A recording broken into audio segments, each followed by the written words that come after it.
Red టీవీలో మీ వ్యాపార ప్రకటనల కోసం ఈ నంబర్ ని సంప్రదించండి 6281747728.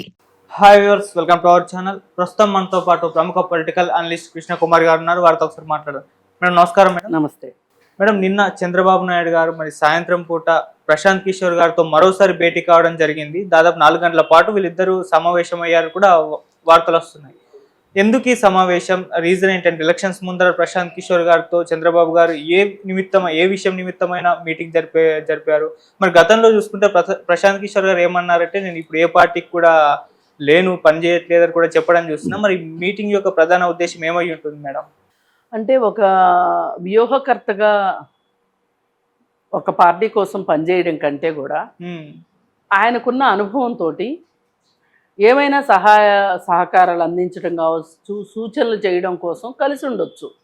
అతనైతే ఎవరికి ఇప్పుడు ప్రత్యేకంగా ఎన్నికల వ్యూహకర్తగా పనిచేయట్లేదు ప్రశాంత్ కిషోర్. పైగా అతను పోయిన సంవత్సరం అట్లా అతను ఏం మాట్లాడుతున్నాడంటే, నేను నా జీవితంలో చేసిన అతిపెద్ద తప్పు మోడీకి పనిచేయడమే. నేను మోడీకి పనిచేసి ఉండాల్సింది కాదు, అసలు నేను పనిచేయడం వల్లనే మోడీ అధికారంలోకి వచ్చాడు. ఈ దేశం ఇవాళ అయిపోవడానికి నేను అతనికి వ్యూహకర్తగా పనిచేయడమే కారణం.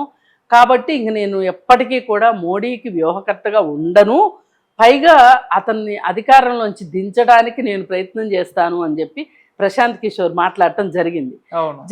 పైగా అతను ఏం చెప్తున్నాడు అంటే, కాంగ్రెస్ పార్టీ దగ్గరికి ఒక వ్యూహాన్ని తీసుకొని ఒక కార్యాచరణని రూపొందించి వాళ్ళ దగ్గరికి వెళ్ళడం జరిగింది. సోనియా గాంధీని కలవడం జరిగింది. ఏంటి అంటే, మీరు ఇప్పుడు బలహీనంగా ఉన్నారు, మీరు ఒక్కరుగా మీరు రాజకీయాల్లో బీజేపీని తలపడలేరు, కాబట్టి మీరు ఏ రాష్ట్రంలోనైనా సరే బలంగా ఉన్న ప్రాంతీయ పార్టీతోటి మీరు పొత్తు పెట్టుకుంటే మంచిది. మీరు అవసరం అనుకుంటే మీరు కొన్ని త్యాగాలు చేసైనా సరే ఆ బలమైన ప్రాంతీయ పార్టీలని తోటి మీరు కలిసి నడిస్తే ఈ మోడీని గద్దె దింపొచ్చు అని చెప్పి అతను సూచించడం జరిగింది. అంటే ఒక్కొక్క రాష్ట్రం గురించి అతని పరిశీలన, అతని సర్వే చేసిన వివరాలు అన్నీ అప్పచెప్పి ఇవ్వటం జరిగింది. మరీ ముఖ్యంగా దక్షిణాదిలో బీజేపీ పార్టీకి అసలు ఏమాత్రం అవకాశమే లేదు. ఆ అవకాశం ఉండకపోయినా కానీ ఇప్పుడు వైసీపీ పార్టీ లాంటివి మోడీకే కదా సపోర్ట్ చేసేది. అలాంటి వైసీపీ పార్టీని కూడా గద్దె దింపితే కానీ మనము మోడీ కూరలు పీకలేము అని చెప్పి చెప్పటం జరిగింది. అందుకే దానిలో భాగంగానే ఆయన ప్రతి రాష్ట్రము తిరుగుతున్నాడు. పైగా కాంగ్రెస్ పార్టీకి కూడా ఇతోధికంగా సలహాలు ఇస్తున్నాడు. ఇప్పుడు భారత్ జోడో యాత్ర వెనకమాల కూడా అతని వ్యూహమే ఉందని చాలా మంది అంటారు. తర్వాత ఇప్పుడు న్యాయ యాత్ర అని కూడా రాహుల్ గాంధీ చేస్తున్నాడు. దానివల్ల కూడా ఫలితం ఉంటుంది అని చెప్పి అతనుకున్న విశేష అనుభవంతో అతను చెప్పటం జరుగుతూ ఉంది. అయితే ఇప్పుడు వైఎస్ఆర్ పార్టీ జగన్మోహన్ రెడ్డి మోడీ వైపే ఉంటారు కాబట్టి ఎట్లయినా కేసుల కోసం కావచ్చు, దేనికోసమైనా ఎంతో కొంత చంద్రబాబు నాయుడు అంటే ఒక అనుకూలత లేదు మోడీ మనసులో. అందుకోసం ఆయన్ని కాంగ్రెస్కి దగ్గర చెయ్యాలి అనే ఉద్దేశం, అంటే ఇండియా కూటమికి దగ్గర చెయ్యాలన్న ఉద్దేశం ప్రశాంత్ కిషోర్కి ఉండొచ్చు. అందుకే చంద్రబాబు నాయుడిని కలిసి ఉండొచ్చు. ఇప్పుడు ఆయన ఉద్దేశం క్లియర్గా మోడీ రావద్దు అని. మోడీ రాకుండా ఉండాలి అంటే ఎక్కడెక్కడ చెక్ పెట్టాలి అనేది కూడా తెలియాలిగా. ఇప్పుడు మోడీని ఒక్కడిని రావద్దంటే కుదరదు, మోడీ అనుకూరులు కూడా రావకూడదు. ఇప్పుడు జగన్మోహన్ రెడ్డి గెలిచాడు అనుకోండి, డైరెక్ట్గా వాళ్ళకి ఎన్నికల పొత్తు ఉండదు బీజేపీకి వాళ్ళకి, కానీ పొత్తులో ఉన్నదానికంటే ఎక్కువే చేస్తాడు జగన్మోహన్ రెడ్డి. మనం పోయినసారి అంతా చూసాం మనం. అందుకోసమే చంద్రబాబు నాయుడిని కలిసి ఉండొచ్చు. పైగా చంద్రబాబు నాయుడికి కూడా ఎంత ఈయన కాకలు తీరిన యోధుడైనప్పటికీ కూడా రాజకీయాల్లో ఎప్పటి నుంచో ఉన్న అపరచాణికుడు ఇట్లాంటి బిరుదులు ఏవో ఉన్నాయి కదా, ఎన్ని ఉన్నప్పటికీ కూడా ఈవేళ రాజకీయాల్లో నేనేమి ఏ అడుగేస్తే మంచిది, నేను ఏ జాగ్రత్తలు తీసుకోవాలి. ఇప్పుడు జనసేన పార్టీతోటి 24 సీట్లకి ఒప్పందం కుదుర్చుకున్నారు. చాలా మంది అన్నది ఏంటంటే అసలు వాళ్ళకి 24 కూడా ఇవ్వడం చాలా ఎక్కువ, ఎందుకంటే జనసేన అంత పెద్ద పార్టీ కాదు అని చెప్పారు.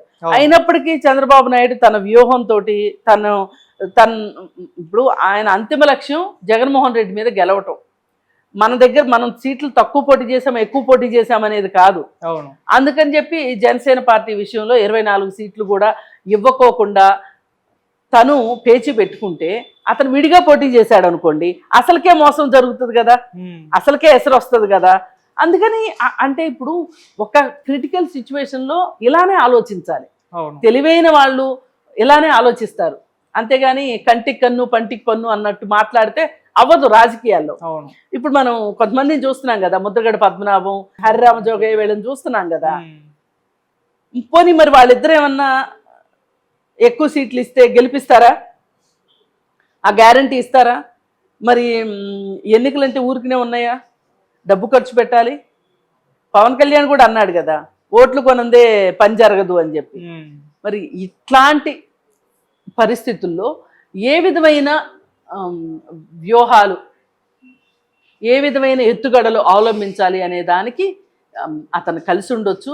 అదేమి తప్పేమి కాదు. ఇవాళ ఈ దేశం మొత్తం ఎదుర్కొంటున్న సమస్యలకి ఒక రకంగా ప్రశాంత్ కిషోరే కారణమైనప్పటికీ కూడా ఇప్పుడు అతను తన తప్పు తెలుసుకున్నాడు కాబట్టి దాని ప్రకారం అతను ఇప్పుడు మారిన మనిషిని ఎవరూ తప్పు పట్టకూడదు.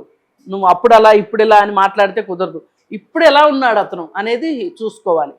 పైగా ప్రశాంత్ కిషోర్ వ్యూహాలు అంటే ప్రతి ఒక్కళ్ళు భయపడతారు. అతను కోడికత్తి డ్రామా, లేకపోతే బాబాయ్ హత్య, ఆ హత్య జరిగిన తర్వాత ఎలా మాట్లాడాలి మొత్తం స్క్రీన్ ప్లే ఇచ్చింది కూడా అతనే. అంటే బహుశా ఒక డాక్టర్ లాగా ఏ జబ్బుతో వచ్చిన పేషెంట్కి ఆ పేషెంటు మానసిక స్థితిని బట్టి కూడా వైద్యం చేస్తారు డాక్టర్లు. అవును. అలాగే జగన్మోహన్ రెడ్డి మనస్తత్వానికి తగ్గ సలహాలు అప్పుడు ఇచ్చుండొచ్చు. చంద్రబాబు నాయుడు మనస్తత్వానికి తగ్గట్లు చంద్రబాబు నాయుడుకి ఇచ్చే సలహాలు చంద్రబాబు నాయుడుకి ఇవ్వచ్చు. అంటే అందరికీ పిడుక్కి బియ్యానికి ఒకే మంత్రం వేస్తాడని మనం అయితే అనుకోక్కర్లేదు. అందుకని ఏమో అతని వ్యూహం కూడా పనిచేస్తుందేమో చూడాలి. ఓకే మేడం, మామూలుగా ప్రశాంత్ కిషోర్ చూసుకుంటే గెలిచే పార్టీ వైపునే తను ఉంటారు అని చెప్పేసి మనం ఎప్పటి నుంచో వింటున్నాం. అంటే మరి ఈసారి కూడా టీడీపీ జనసేన వేవ్ ఉంది, ఖచ్చితంగా ఈ పార్టీలే గెలుస్తాయి కాబట్టి కొంచెం నా సలహాలు కూడా అవసరం అవుతాయని ఇస్తున్నారు అనుకోవచ్చు. అదే తన సలహాలు. ఇప్పుడు ఎవరు ఎంత పని చేసినా ఉడత సాయం ఉడతదే. అవును. ఏ సాయానికి ఆ సాయం అవసరమే, అదేమీ తప్పుపట్టే విషయం కాదు. ఇవాళ ఆంధ్రప్రదేశ్లో తెలుగుదేశము జనసేన పొత్తు కుదిరిన తర్వాత వీళ్ళిద్దరూ కలిసి పోటీ చేస్తారు అన్న తర్వాత ప్రభుత్వ వ్యతిరేక ఓటు చేయలేదు కదా. అవును. ప్రభుత్వ వ్యతిరేక ఓటు చేయలేదు అన్నప్పుడు అధికార పక్షం కన్నా ఈ పక్షమే బలమైంది అవుతుంది కదా. అలాంటప్పుడు దీనికి సెంటిమెంట్లతోటి వేణుస్వామి జ్యోతిష్యాలతోటి అవసరం లేదు. చాలా మామూలుగా సునాయాసంగా ఒక ప్రణాళిక ప్రకారం పనిచేసుకుంటూ వెళ్తే గనక ఖచ్చితంగా ఈ కూటమి ఖచ్చితంగా విజయం సాధిస్తుంది. దానికి ప్రశాంత్ కిషోర్ గెలిచే వాళ్ళ పక్కనే ఉంటాడు, ఇట్లాంటి సెంటిమెంట్లు కూడా అవసరం లేదు. ఏదేమైనప్పటికీ కూడా వీళ్ళిద్దరూ కలిసి పోటీ చేస్తున్నారు కాబట్టి, అంటే వీళ్ళిద్దరేదో ఉత్తమోత్తములని కాదు నా ఉద్దేశం. వీళ్ళు ప్రభుత్వ వ్యతిరేక ఓటు చేయలేదు కాబట్టి వీళ్ళు ఖచ్చితంగా గెలుస్తారు. ఏదేమైనా జగన్మోహన్ రెడ్డి కంటే కూడా వీళ్ళ క్యాండిడేట్లు మంచి క్యాండిడేట్లు అనే అనిపిస్తుంది. ఎక్కడో ఒక చోట క్యాండిడేట్ల సెలక్షన్లో పొరపాట్లు జరగకుండా ఉండవు. జరిగినప్పటికీ కూడా మనం మెజారిటీ ఫాలో అవ్వాలి తప్పితే మైనర్గా అక్కడక్కడ ప్రాబ్లమ్స్ ఉంటాయి కాబట్టి మొత్తం అందరికీ అదే మనం ఆపాదించలేము. ఇప్పుడు ఓ పక్కన వీళ్ళిద్దరూ కలిసి పోటీ చేస్తున్నారు అన్నప్పుడల్లా అని ఖరారవుతున్న వెంటనే వైసీపీ పార్టీ ఏదో తుఫాన్లో చిగురుటాకులాగా వణికిపోతా ఉంది. దాని తాలూకు సంకేతాలు మనకు బయటికి తెలుస్తూనే ఉన్నాయి. వాళ్ళ వైబ్స్ అన్ని మనకు అర్థమవుతానే ఉన్నాయి. వాళ్ళకి అర్థమైపోయింది. పైగా దానికి తోడు నిన్న వాళ్ళ చెల్లెలు సునీత ఢిల్లీలో ప్రెస్ మీటు, అది కూడా చాలా అసలు మామూలుగా లేదు వ్యవహారం. ఓ పక్కన చూస్తే వంగవీటి రాధా కోసం ఎంత ప్రయత్నం చేసినా అతను రాలేదు. ఇప్పుడు పవన్ కళ్యాణ్కి 4వ పెళ్లి అని మాట్లాడితే కూడా దానికి కూడా ఇప్పుడు తను తీసుకున్న గొత్తులో తనే పడింది వైసీపీ. మరి ఇట్లా ఇవన్నీ జరిగిన పరిస్థితుల్లో ఏ రకంగా చూసినా కానీ వీళ్ళే గెలుస్తారు అనేది అర్థమైపోతుంది. దానికి ఇవన్నీ కూడా కొంచెం యాడెడ్ ఫీచర్సే. ఓకే.